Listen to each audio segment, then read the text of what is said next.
تو والدین سے کہتا ہوں کہ اپنے بچوں کو عزت دو، عزت دو، عزت دو، عزت دو۔ پھر آپ سے زندگی کے بڑے فیصلے ہیں شادی، آپ لوگ اکٹھے پڑھتے ہو لڑکے لڑکیاں، اپنی شادی کے فیصلے خود نہ کرو، اپنے ماں باپ کے حوالے کرو، اس میں شرافت بھی ہے، اس میں برکت بھی ہے، اس میں رحمت بھی ہے، اور اس میں والدین کی دعائیں بھی ہیں۔ کورٹ میرج کو ہوا نہ دو، boyfriend girlfriend culture ہمارا نہیں ہے۔ میرے نبی کے طریقے میں مرد اور عورت کا صرف نکاح سے تعلق ہے، اس کے علاوہ سب جہنم کی آگ ہے۔ اور والدین سے کہتا ہوں کہ اپنے بچوں سے پوچھ کے رشتے کرو، زبردستی مت کرو۔ میرا معاشرہ بہت سنگین قسم کے جرم کا شکار ہے، بچوں پہ مسلط کر دیتے ہیں، ایتھے ہی کرنی ہے، جٹائیں چی کرنی ہے، بٹائیں چی کرنی ہے، پتہ نہیں آئے کتوں جٹ بٹ۔ چلو تم ناراض نہ ہو، راجپوتائیں چی کرنی، میں راجپوت ہوں، میں اپنی قوم کو بھی رگڑ دیتا ہوں، راجپوتائیں چی کرنی، اگاں کرنی ہی کوئی نہیں۔ یہ ظلم و ستم اولاد پہ مت کرو، اپنی بچی سے پوچھو، اگر بیٹی ہاں کرے تو پھر قدم اٹھاؤ، اگر بیٹی کہہ دے میں نہیں کرنا چاہتی تو وہ نافرمان نہیں ہے۔ اللہ کے واسطے میری سنو، صرف تم نہیں سن رہے ہو، اس کیمرے سے لاکھوں کروڑوں لوگ سن رہے ہیں۔ اگر بیٹا یوں کہہ دے کہ ابا میں نے یہاں شادی نہیں کرنی، میرا جی نہیں چاہتا ہے، تو وہ بیٹا نافرمان نہیں ہے، فرما بردار ہے، اس نے شریعت کا حق استعمال کیا ہے۔ اب ایسا ظلم مت کرو کہ نہیں اتھے ہی کرنی ہے، اتھے گھروں نکل جا۔ زندگی تم نے تو نہیں گزارنی، زندگی تو بچے نے گزارنی، میں قربان جاؤں۔ ایک حدیث سنو پہلے، پھر اگلی بات سنا تو ما تزوجت وما زوجت الا بوحی من السماء نزل به جبریل۔ لوگو سنو، میں نے جہاں شادی کی، میں نے جہاں بیٹی کی شادی کی، پہلے آسمان سے جبریل فرشتہ اللہ کا حکم لے کر آیا، پھر میں نے قدم اٹھایا۔ سمجھ گئے میری یہ بات سمجھ گئے سارے؟ اب اگلی سنو، حضرت علی فاطمہ کا رشتہ لینے آ گئے، اور جبریل ان سے پہلے آ گیا کہ یا رسول اللہ فاطمہ علی کے لیے ہے۔ تو آپ محمد مصطفیٰ جیسا ہے، رشتہ مانگنے والا علی جیسا ہے، اور بیٹی فاطمہ جیسی ہے، اور آپ پوچھتے ہیں علی کیسے آئے؟ وہ شرم کی وجہ سے کچھ کہہ نہ سکے، چپ۔ آپ کو تو پتہ تھا، آپ نے فرمایا فاطمہ کے رشتے کے لیے آئے ہو؟ کہا جی۔ تو جبریل تنال بیٹھا ہوا ہے کہ یا رسول اللہ اتھے ہی کرنا ہے۔ آپ نے ہاں نہیں کی، آپ نے کہا انشاءاللہ، اور یہ کہہ کر اٹھ گئے۔ انشاءاللہ نبی کا ہاں ہی ہوتا ہے، لیکن جبریل کے آنے کے باوجود اور اللہ کے کہنے کے باوجود میرے نبی کو بھی پتہ ہے کہ یہ رشتہ یہاں کاتب تقدیر نے لکھ دیا ہے، لیکن امت کو سبق سکھانے کے لیے آپ گھر تشریف لے گئے۔ بیٹی فاطمہ کہ جی یا رسول اللہ، کہا علی کا رشتہ آیا ہے، میں ہاں کر دوں؟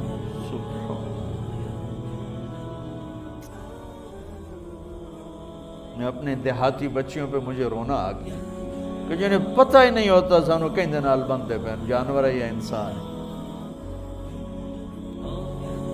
علی جیسا داماد، چلو علی کو چھوڑو، فاطمہ کو چھوڑو، جبریل آیا بیٹھا ہے، جبریل آیا بیٹھا ہے۔ اس کے بعد فاطمہ سے پوچھنے کی کیا بات ہے؟ جبریل آ کر کہہ رہا یا رسول اللہ، اللہ کہہ رہا ہے فاطمہ علی کے لیے ہے اور علی فاطمہ کے لیے ہے، اور پھر آپ کہتے ہیں بیٹی فاطمہ ہاں کر دو۔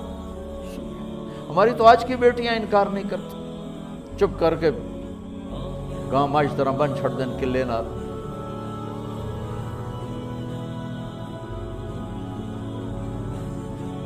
کوئی ان کے اندر کے جذبات کو سننے والا کوئی نہیں ہوتا، اپنی انانیت پر یہ فیصلے کرتے ہیں، اور میرا نبی کہہ رہا بیٹی ہاں کر دو۔ آپ کا کیا خیال ہے، فاطمہ نے انکار کرنا تھا؟ یہ تو یہ بیٹیاں نہیں انکار کرتی تو فاطمہ نے کہاں کرنا تھا؟ لیکن یہ سبق دینا تھا ان والدین کو جو نادانی میں نادانی کے فیصلے کر کے اولاد کو ہمیشہ ایک ٹھنڈی آگ میں دھکا دے دیتے۔ حضرت فاطمہ رضی اللہ تعالیٰ عنہا نے جب ہاں کی، پھر آپ باہر نکلے۔ اچھا مزے کا واقعہ ہو، حضرت علی اٹھ کے باہر نکلے تو صحابہ باہر کھڑے انتظار کر رہے تھے کہ کیا ہوا۔ حضرت علی کو بھیجنے والے تھے عبد الرحمن بن عوف۔ پہلے ابو بکر گئے تو آپ نے انکار کر دیا، عمر گئے رشتہ مانگا، آپ نے انکار کر دیا۔ عبد الرحمن بن عوف نے علی سے کہا آپ جائیں، آپ کا رشتہ رد نہیں ہوگا۔ کہنے لگے میرا تو ذاتی گھر بھی کوئی نہیں، مجھے کہاں سے رشتہ ملے گا، میں تو بالکل غریب ہوں۔ کہا نہیں تم جاؤ۔ تو واپس آتے انہوں نے عبد الرحمن بن عوف پہ چڑھائی کر دی، وہ کیا ہے نا تو میں نے گلے آئی، انکار ہو گیا۔ تو صحابہ نے پوچھا کیا ہوا؟ کہا کچھ کہا ہی نہیں، چپ کر کے اٹھ گئے۔ تو عبد الرحمن بن عوف کہنے لگے کچھ بولے صحیح، تو بس اتنا کہا انشاءاللہ، کہا تو مبارک ہو، نبی کا انشاءاللہ ہاں ہوتا ہے۔ اچھا تو اتنے میں آپ باہر تشریف لے، کہا علی، کہا جی، کہا لو بلاؤ، لوگوں کو بلاؤ۔ ساری مسجد بھر گئی، آپ کی ساری مسجد فل ہو گئی۔ آپ ممبر پہ کھڑے ہوئے علی کو سامنے بٹھایا، کہا لوگو یہ جبریل میرے پاس اللہ کا پیغام لائے ہیں کہ میں فاطمہ بنت محمد کا نکاح علی کے بن ابی طالب کے ساتھ کر دوں۔ پھر آپ نے خطبہ پڑھا اور کہا کہ علی، ہائے ہائے ہائے، میں نے فاطمہ بنت محمد کو 400 درہم مہر کے عوض تیرے نکاح میں دیا، تو نے قبول کیا؟ حضرت علی نے زور سے نعرہ لگایا میں نے قبول کیا، اور سجدے میں چلے گئے، اللہ کا شکر کا سجدہ ادا کیا۔ پھر میرے نبی نے وہیں سارے مجمع کو شہد کا شربت پلایا اور تازہ کھجوریں کھلائیں۔ پھر جب رخصتی ہوئی تو آپ نے حضرت علی سے فرمایا کہ آپ آ کے لے جاؤ۔ پھر آپ نے حضرت ام سلمہ، حضرت حفصہ اور جناب حضرت عائشہ رضی اللہ تعالیٰ عنہ، ان تینوں کو بلا کر فرمایا تمہیں پتہ ہے نا مجھے فاطمہ سے کتنا پیار ہے، تو تم فاطمہ کو دلہن بناؤ، اس کی تیاری کرواؤ، اسے دلہن بناؤ۔ تو ان تینوں نے حضرت فاطمہ کو دلہن بنایا۔ پھر آپ نے حضرت علی کو پیغام بھجوایا، وہ تشریف لائے، اپنی اونٹنی لے کر آئے، حضرت عقیل ساتھ ہے، سلمان فارسی ساتھ ہے، اور دروازے پر اونٹنی بٹھائی، آپ علی کو اندر لے گئے اور یوں فاطمہ کا ہاتھ پکڑ کے علی کے ہاتھ میں دے کر فرمایا علی تمہیں نبی کی بیٹی مبارک۔ سبحان۔ پھر آپ نے کہا میری بیٹی فاطمہ، مجھے اپنے خاندان میں جو سب سے زیادہ محبوب تھا میں نے تیرا ہاتھ اس کے ہاتھ میں دے دیا ہے۔ والدین سے کہتا ہوں اپنے نبی کی زندگی پڑھو۔ میرا درد ہے کہ ہماری ثقافت میں اسلام داخل نہیں ہوا، ہمارے عبادت میں اسلام آ گیا۔ بہت سارا مجمع مرد عورتوں کا نمازی ہے، حاجی ہے، عمرے کرتے ہیں، لیکن ثقافت میں نبوت کی جھلک دکھائی دے، ثقافت میں اللہ کا نبی دکھائی دے، وہ نہیں ہے۔ زندگی بیت گئی اس انتظار میں، مدت سے لگ رہی تھی لب بام ٹک ٹکی، تھک تھک کے گر گئی نگہ انتظار آج، پتہ نہیں کب صبح ہوگی۔ چلو کہتے تو جائیں مجھے ہے اگرچہ بت ہیں جماعت کی آستینوں میں، مجھے ہے حکم اذان لا الہ الا اللہ۔ والدین کے ذمہ ہے اولاد کو عزت دینا، ان کے سب سے بڑی خواہش میں ان کا احترام کرنا کہ زندگی انہوں نے گزارنی ہے، اور آپ کے ذمہ ہے والدین کے آگے سر جھکا دینا۔ اللہ کے واسطے کورٹ میرجز اور خفیہ شادیاں یہ نہ ہماری ثقافت ہے نہ یہ انسانیت ہے۔ ہمیشہ دکھ دردوں میں زندگی گزرتی ہے کہ اصل زندگی تو موت کے بعد آنے والی ہے۔ تو والدین پڑھیں شریعت کو، اولاد بھی پڑھے اپنے نبی کی زندگی کو۔ ایک شخص حضرت عمر کے پاس آیا ایک بیٹے کو لے کر، کہا امیر المومنین یہ میرا بیٹا بڑا نافرمان ہے اور مجھے بہت تنگ کرتا ہے۔ حضرت عمر کے پاس لاٹھی ہوتی تو انہیں یوں اٹھائی، وہ کہنے لگا حضور معافی دیا جائے، ایک میری گل سن لو۔ آپ نے فرمایا کیا؟ کہنے لگا ماں پیو دے بڑے حق ہیں، بالکل ٹھیک ہے، پر کوئی ساڈا حق کیوں ہے ماں پیو سے؟ آپ نے کہا ہاں۔ آپ نے کہا ہاں۔ کہنے لگے ذرا وہ بتا دیں۔ کہا پہلا حق ہے اچھی ماں تلاش کرے، نیک عورت تلاش کرے۔ دوسرا حق یہ ہے نام اچھا رکھے۔ تیسرا حق یہ ہے اس کو قرآن کی تعلیم دے۔ کہا جی پھر سن لو حضرت جی، ایسا میرے پیو کو پوچھو اس حبشی عورت نال شادی کر کے مینوں حبشی ماں دیتی، انہوں کوئی عرب ماں ہی نہیں لتی، میرا پہلا حق اس مارا ہے۔ دوسرا سن لو، اس نے میرا نام جولان رکھا ہے، جولان گندگی کے کیڑے کو کہتے ہیں، اس نے میرا نام جولان رکھا ہے۔ اور تری سن لو، اس آج تے میں نے قرآن دی شکل نہیں دکھائی، حضرت عمر ہوئی سوٹا ہو دے سر تے پھیر دے کہ پہلے تیری مالش کرا پھر ایدی کر سکتا۔ تو آج کے والدین بھی اپنی اولاد کے بارے میں بہت بہت بہت غافل ہیں، اور اولاد کا بھی حال یہی ہے، چونکہ ماں کیا ہے، باپ کیا ہے، اولاد کیا ہے، یہ شریعت، یہ قرآن بتاتا ہے، یہ میرے نبی کی زندگی بتاتی ہے۔ یہ اکنامکس تھوڑا ہی بتائے گی، بایولوجی تھوڑا ہی بتائے گی، یہ تو اگر اس کے ساتھ دین ہے تو زندگی برباد ہے۔ تمہارے جیسے بچے گئے ہیڈ بلوں کی سیر کرنے، کشتی میں چڑھے تو ایک نے کہا ملاح سے، چاچا تینوں کیمسٹری آمدی ہے؟ وہ آکھن لگا پتر میں تو اج نام سنیا۔ وہ آکھن لگا تیری ادھی زندگی گئی۔ دوئے نے پوچھا چاچا تینوں فزکس آمدی ہے؟ کہ پتر کدی نہیں سنیا۔ کہ چاچا تیری ادھی زندگی گئی۔ تریے پوچھا چاچا تینوں بیالوجی آمدی ہے؟ کہ پترو میں تو یہ نہ ہی کدی نہیں سنے۔ انہوں نے کہا چاچا تیری ادھی گئی۔ اتنے میں موج اٹھی پانی کی، تو چاچا پوچھے پترو تیرنا آمدہ ہے؟ انہوں نے کہا کوئی نہیں، کہ پترو میری ادھی گئی تو ساری گئی۔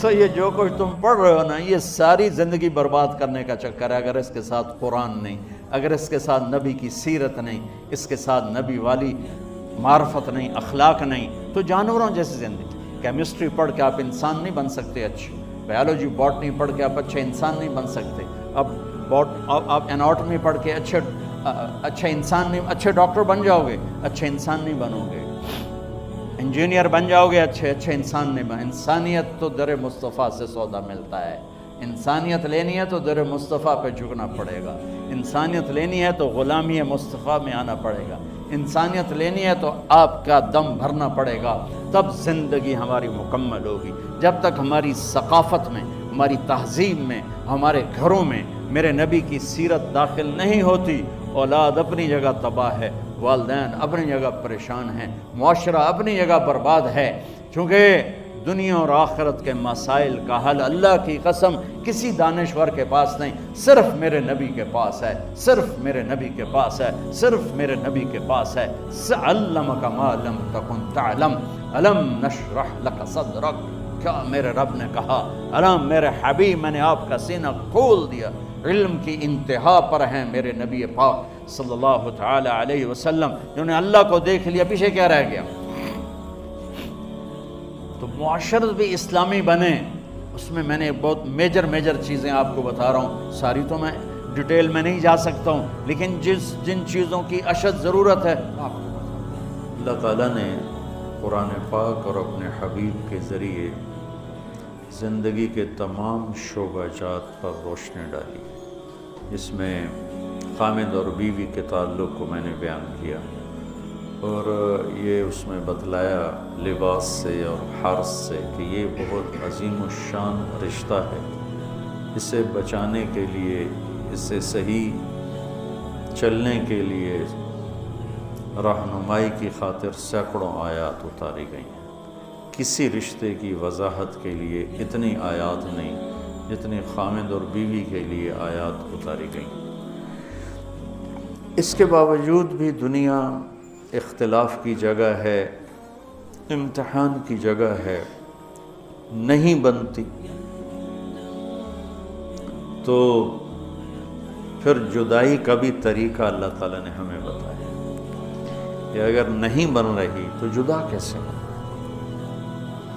اس کو اللہ نے پسند نہیں فرمایا۔ ابغض الحلال الطلاق، حلال چیزوں میں اللہ کو جس سے سب سے زیادہ نفرت ہے وہ طلاق ہے، کہ آپ نے حضرت علی سے فرمایا علی طلاق سے بچنا، جب طلاق دی جاتی ہے تو اللہ تعالیٰ کا عرش کانپ اٹھتا ہے، لیکن اس کے باوجود نہیں بنی، نہیں بنتی، تو اللہ نے جدا ہونے کا طریقہ بتایا۔ ہمارے دیس میں اتنی ظلمت اور اتنی اس معاملے میں جہالت ہے کہ نہیں جانتے کیا کرنا ہے۔ طلاق ایک ہی دفعہ میں 3 طلاق، اور پھر نفرتیں، لڑائیاں، جھگڑے۔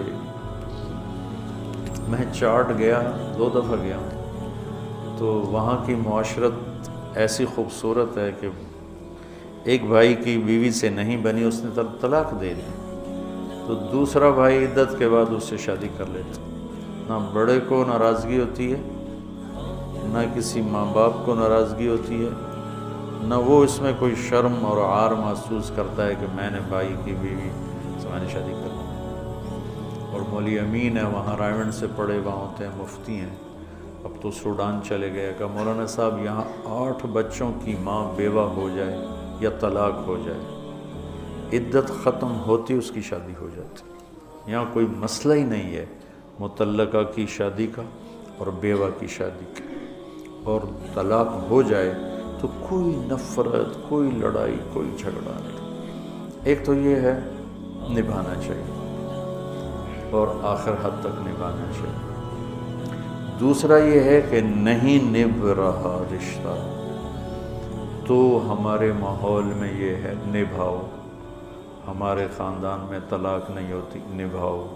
جیسے بچوں کی خاطر قربانی دو، لڑکیوں سے کہا جاتا ہے بچوں کی خاطر قربانی دو، بچے رول جائیں گے، نبھاؤ۔ وہ روتی ہے پیٹتی ہے کہ میرا نہیں گزارا ہوتا، مجھے ذلیل کیا جاتا ہے، نہیں نبھاؤ۔ یہ بھی ظلم ہے ایسے۔ لڑکی بدتمیز ہے اور لڑکا شریف النفس ہے، وہ کہتا ہے میرا نہیں گزارا ہوتا، میں نہیں اس رشتے کو نبھا سکتا۔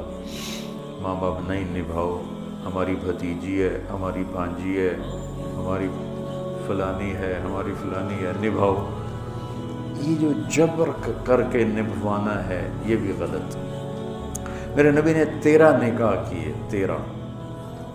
11 آباد کیے، 2 کو نکاح کے بعد رخصتی سے پہلے طلاق دی تھی، تو میرے نبی نے طلاق دی۔ میرے نبی کی بیٹیاں رقیہ ام کلثوم کو طلاق ہوئی۔ تو مجبور کرنا، میں گاؤں میں تھا تو 8-9 بجے، گاؤں میں تو 8-9 کافی لمبا ٹائم ہوتا ہے، تو ایک لڑکی گیٹ سے اندر آ گئی، ساتھ ایک بچہ۔ میں بڑا حیران ہوا، بھائی کون ہو؟ کہ میں جھنگ سے آئی ہوں۔ یہاں کیا کرنے آئی ہوں؟ کہ میری جان بچاؤ۔ کیا ہوا ہے؟ کہ میرا خامد روزانہ مجھے مارتا ہے، کوئی دن خالی نہیں جاتا، میں ماں باپ سے کہتی ہوں میرا گزارا نہیں، مجھے طلاق لے دو، وہ کہتا ہم تمہیں قتل کر دیں گے اگر تم نے طلاق کا نام لیا، اسی کے ساتھ گزارا کرو، تو اب اللہ کے واسطے میری جان چھڑا دو، میرے ماں باپ سے کہو مجھے یوں روزانہ ذبح ہونے سے بچا دو۔ یہ نمونے بھی ہیں، یہ بھی غلط ہے۔ اللہ نے طلاق رکھا اس لیے ہے کہ اگر لڑکی کا گزارا نہیں ہو رہا، ٹھیک ہے، وہ کہتی ہے ابا میرا گزارا نہیں ہے، میں نہیں چل سکتی، اچھا بیٹا طلاق لے لیتی۔ جلدی بھی نہیں کرنی چاہیے، اور جو ہو رہا ہے نہیں نبھاؤ نہیں نبھاؤ نہیں نبھاؤ، یہ بھی نہیں کرنا چاہیے۔ خاص طور پر ہمارے دیہاتوں میں اور ہمارے جو ذمہ دار گھرانے ہیں ان میں ہو جانا شادی، اب طلاق نہیں ہو سکتی، وہ ساری زندگی ان کی نہ بنے، ایک دوسرے کو ڈنڈے ماریں، گالیاں دیں، طلاق نہیں دینی۔ وہ لڑکی کی زندگی الگ برباد ہو جاتی ہے اور لڑکے کی زندگی الگ برباد ہو جاتی ہے، اور ساری زندگی ان میں نباہ نہیں ہوتا، اور صرف طلاق کے لفظ سے بچنے کے لیے 2 زندگیوں کو برباد کر دیتے، اپنی انانیت پر اس کو قربان کر دیتے۔ تو نبیوں نے طلاق دی، اسماعیل علیہ السلام نے طلاق دی، اور نباہ کے واقعات، دونوں واقعات موجود ہیں۔ نوح علیہ السلام کی بیوی کافر تھی، طلاق نہیں دی، نباہ کیا ہے۔ لوط علیہ السلام کی بیوی کافر تھی، طلاق نہیں دی، نباہ کیا ہے۔ اسماعیل علیہ السلام کو اشارہ کر گئے ابراہیم علیہ السلام کے چوکھٹ بدل لو، انہوں نے طلاق دے دی۔ تو یہ دونوں طرح کے واقعات موجود ہیں۔ پہلی کوشش جو اللہ کی بارگاہ میں ہے وہ ہے نباہ کرنا، نباہ کرنا، کہ یہ عظیم الشان رشتہ ہے اور اس کو چھوٹی چھوٹی باتوں پہ قربان نہیں کرنا چاہیے، برداشت کرنا چاہیے۔ اگر برداشت کر لے تو امام غزالی کی ایک روایت یاد آ گئی کہ جس کی بیوی نافرمان ہو، بدتمیز ہو، اور وہ اس پہ صبر کرے تو اسے وہ اجر ملے گا جو لوط علیہ السلام اور نوح علیہ السلام کو ملا۔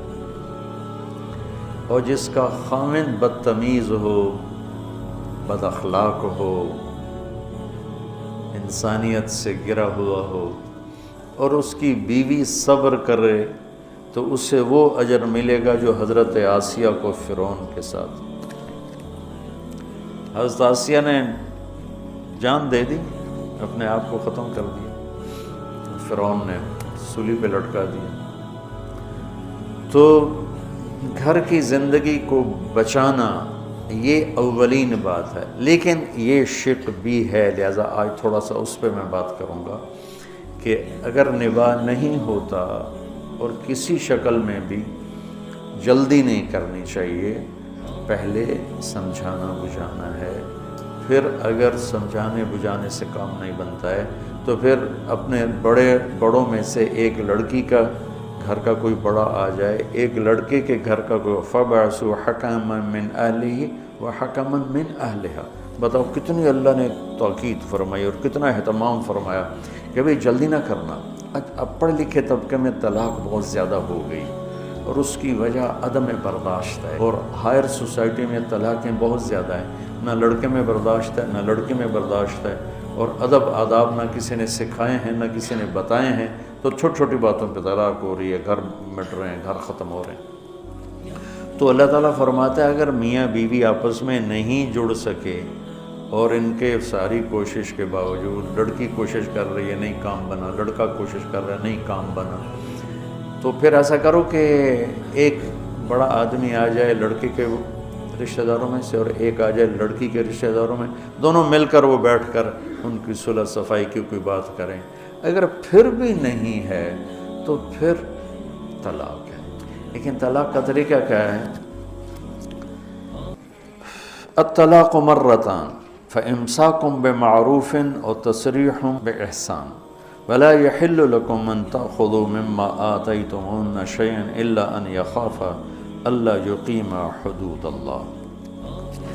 یہ جو کٹھی تین عدالت میں گئے، لکھو تین، اور منہ سے بھی بولے تھے کٹھی تین، پر اپنے لیے ایک دیوار کھڑی کر دی ہے کہ اب رجوع بھی نہیں ہو سکتا ہے۔